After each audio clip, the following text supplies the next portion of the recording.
दोस्तों, आइए जरा इन दो चित्रों को देखिए। पहली, नासा द्वारा जारी वह ब्रह्मांडीय संरचना जिसे वैज्ञानिक कॉस्मिक टोरस या ब्रह्मांड का अंडाकार केंद्र कहते हैं। दूसरी, स्टीफन हॉकिंग जैसे महान वैज्ञानिक द्वारा प्रस्तावित उस सिंगुलैरिटी की छवि जहां से समय और स्थान की उत्पत्ति मानी जाती है। दोनों चित्र किसी चमत्कारी आकार से मिलते हैं। ध्यान से देखिए, यह आकार कहीं न कहीं शिवलिंग के आकार से मेल खाता है। क्या यह मात्र संयोग है या कोई गहरा ब्रह्मांडीय संकेत? और दोस्तों, तीसरे पिक्चर में हम देखते हैं एक साधारण दिए की लौ को। ध्यान से देखें तो हम पाते हैं उसका आकार भी शिवलिंग जैसा है। दिए की यह लौ न तो पूरी ठोस है न पूरी तरह वायु। यह है ऊर्जा का जीवंत प्रतीक, ठीक वैसे ही जैसे शिवलिंग जिसका कोई प्रारंभ नहीं, कोई अंत नहीं। इस लौ में भी वही ब्रह्मांडीय रहस्य छुपा है जो ध्यान में उतरते ही हमें परमात्मा से जोड़ता है। जब हम ध्यान में इस लौ पर एकाग्र होते हैं तो भीतर कुछ जागता है, पर हवा, ध्वनि या विक्षेप उस लौ को हिला देता है और ध्यान टूट जाता है। शायद इसी कारण ऋषियों ने एक स्थिर प्रतीक की कल्पना की, एक ऐसा रूप जो चेतना का, ऊर्जा का और ब्रह्मांड के मूल स्रोत का प्रतिनिधित्व करता है, और इसलिए उन्होंने गढ़ा शिवलिंग। मित्रों, दिए की लौ और शिवलिंग दोनों हमें उसी अदृश्य सत्ता की ओर ले जाते हैं जो अनादि है, जो अक्षर है। ओम शिवोहम। शिवलिंग कोई साधारण आकार नहीं, यह ब्रह्मांड के अंडे रूप का प्रतीक है। कॉस्मिक एग या हिरण्यगर्भा कहा जाता है। एक ऐसा अंडा जिसमें संपूर्ण सृष्टि की उत्पत्ति होती है और जो स्वयं भगवान शिव से उत्पन्न होता है और अंततः उन्हीं में विलीन हो जाता है। दोस्तों, शिव का अर्थ यानी वह जो शुभ है, और लिंगम का अर्थ यानी प्रतीक, चिन्ह, सूचक। शिवलिंगम यानी भगवान शिव का प्रतीक, एक ऐसा प्रतीक जो न केवल उन्हें दर्शाता है बल्कि स्वयं ब्रह्मांड की चिरंतन शक्ति, अनंत चेतना और पूर्ण अस्तित्व का सूचक है। जिस प्रकार बीज में पूरा वट वृक्ष छिपा होता है, उसी प्रकार शिवलिंग सृष्टि, स्थिति और संहार का मूल बीज है। यह वही प्रतीक है जो बताता है कि हम सब उसी चेतना से उत्पन्न हुए हैं और अंततः उसी में समाहित हो जाएंगे।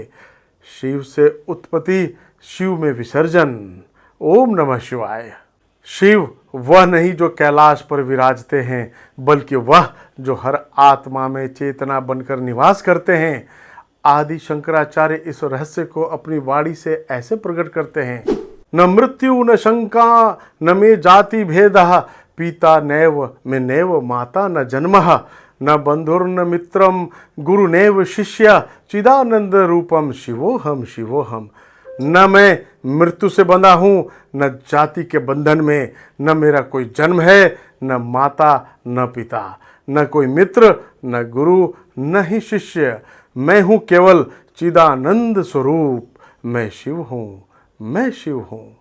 शिव न पुरुष है न स्त्री, वह है पूर्ण शून्यता, पूर्ण उपस्थिति, एक ऐसा अस्तित्व जो नाम रूप दोनों से परे हैं। शिव कोई देह नहीं, शिव है चेतना की परम अवस्था जिसे समाधि कहते हैं, जहां अहम समाप्त हो जाता है और केवल एकत्व बचता है। और यह शिवलिंग केवल पत्थर नहीं बल्कि उसी चेतना का प्रतीक है। शिवलिंग न आदि है न अंत, यह अनंत ब्रह्मांड की आत्मा है जहां से सृष्टि का उद्गम होता है और जो स्वयं अनंतता में विलीन हो जाता है। दोस्तों, शिवालय का परिचय कराता हूं। जिस आधार पर शिवलिंग विराजित रहते हैं उसे कहा जाता है पेठम। शिव पुराण कहता है यह कोई साधारण आधार नहीं बल्कि स्वयं मां पार्वती का पुष्पांजलि हस्त है, एक हस्त कमल जो प्रेम, शक्ति और आधार का प्रतीक है। इसी आधार को हम जलाधारी भी कहते हैं। जहां शिवलिंग स्थित होते हैं वहीं समग्र शिव परिवार भी स्थित है। इस जलाधारी पर मां पार्वती गोल घेर में विराजती हैं। दाहिनी ओर श्री गणेश और बाईं ओर कार्तिकेय, और जलाधारी के केंद्र में शिव की पुत्री अशोक सुंदरी। अब ध्यान दें, शिवलिंग पर अंकित त्रिपुंड का यह कोई साधारण रेखाएं नहीं बल्कि ब्रह्मांड के 3 गुणों का प्रतीक है, सत्व, रजस और तमस।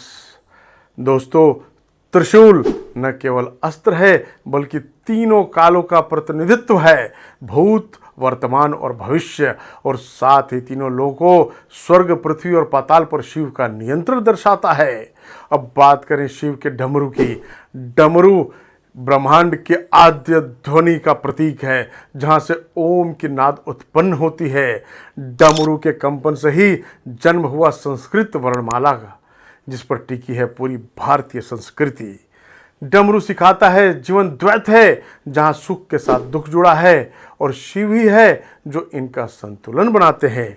डमरू जब बजता है तो केवल लय नहीं बल्कि मंगल की घोषणा होती है, और शिव के तांडव में डमरू की ध्वनि सृष्टि के सृजन और संहार दोनों का राग बन जाती है। शिव के परम भक्त नंदी पर देखते हैं, चारों पैरों पर स्थिर एकटक केवल शिवलिंग की ओर वो तकते रहते हैं। नंदी कोई पशु नहीं, वह है भक्ति, विश्वास और समर्पण की मूर्ति, जो चारों पैरों से सत्य, धर्म, शांति और प्रेम को धारण करते हैं।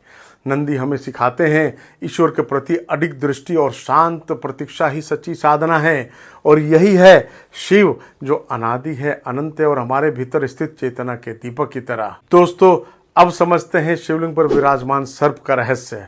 यह सर्प कोई मात्र आभूषण नहीं बल्कि वह कुंडलिनी शक्ति का प्रतीक है, जो हर मानव के अंदर भीतर सुप्त अवस्था में कॉइल्स की तरह लिपटी होती है। जब ध्यान, साधना और आत्मबोध के द्वारा यह शक्ति जागृत होती है तो वह मूलाधार से सहस्त्रार तक चढ़ती है और साधक शिव से एकाकार हो जाता है।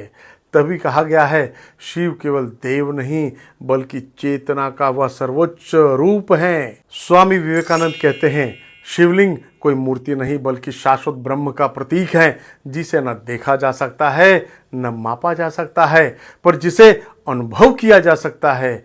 उनकी ही गूंजती वाणी एक मंत्र की तरह हम सबको स्मरण कराती है, परात् परम परमात्मम लिंगम तत्प्रणमामि सदा शिवलिंगम। अर्थात वह लिंग जो परम आत्मा का स्वरूप है, जो परात्पर है, सभी से परे, सभी में समाया हुआ, उसे मैं बारंबार प्रणाम करता हूँ, क्योंकि शिव कहीं बाहर नहीं, शिव हमारे भीतर हैं, शिव ही हम हैं।